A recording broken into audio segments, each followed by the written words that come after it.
Ok, on y va. La DJI Osmo Pocket 3 est l'un des outils les plus polyvalents pour les créateurs de contenu en 2026. Elle est assez petite pour tenir dans la poche, mais assez puissante pour travailler sur des projets professionnels. Aujourd'hui, je décide donc de vous partager mes réglages. En tout cas, parce que ça fait plus d'1 an que je possède la DJI Osmo Pocket 3. Ces réglages vont vous aider à obtenir des meilleurs résultats sans pour autant vous prendre la tête. Pour l'exposition, je reste en auto, mais je limite l'ISO entre 50 et 400. Mais moi, je préfère vraiment utiliser le mode manuel. Là, j'ai un contrôle sur la vitesse d'obturation, ce qui me permet d'avoir des mouvements fluides et surtout des mouvements cinématiques selon les règles. Garder les ISO entre 50 et 400, ça vous permet d'éviter surtout les bruits numériques, parce que plus vous montez en ISO et plus vous gagnez en bruit numérique. Donc vous gagnez en lumière mais aussi en bruit numérique. C'est toujours aussi pratique lorsque vous évitez de monter trop en ISO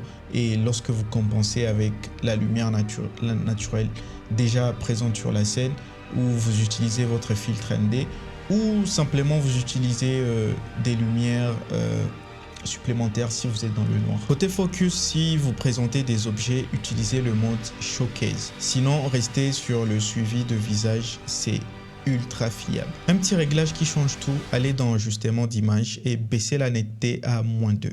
Les caméras numériques ont tendance à trop accentuer les contours et ces réglages donnent une texture beaucoup plus naturelle et pro à vos vidéos. Je parie que lorsque vous voyez des médias ou soit des vidéos sur vos Instagram ou soit lorsque vous visionnez les films à la maison sur vos écrans, vous allez remarquer qu'il y a moins de netteté, mais beaucoup plus de, je sais pas si je peux dire, beaucoup plus de fluidité.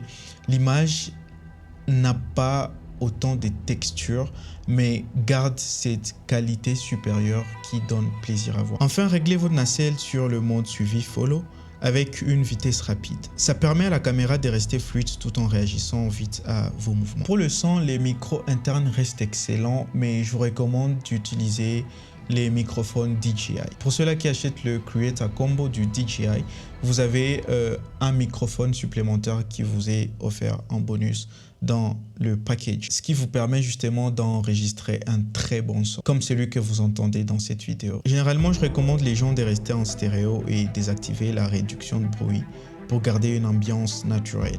Et moi, de préférence, je préfère juste tout simplement désactiver la réduction de bruit, parce que j'ai comme l'impression que ça bousille un peu la qualité de votre microphone. Donc, je préfère faire la réduction de bruit en post-production que directement avec mon microphone. Avec ces réglages, votre DJI Osmo Pocket 3 s'occupe de la technique et vous vous occupez de l'histoire. Configurez ça une fois et partez filmer. On se retrouve à la prochaine fois.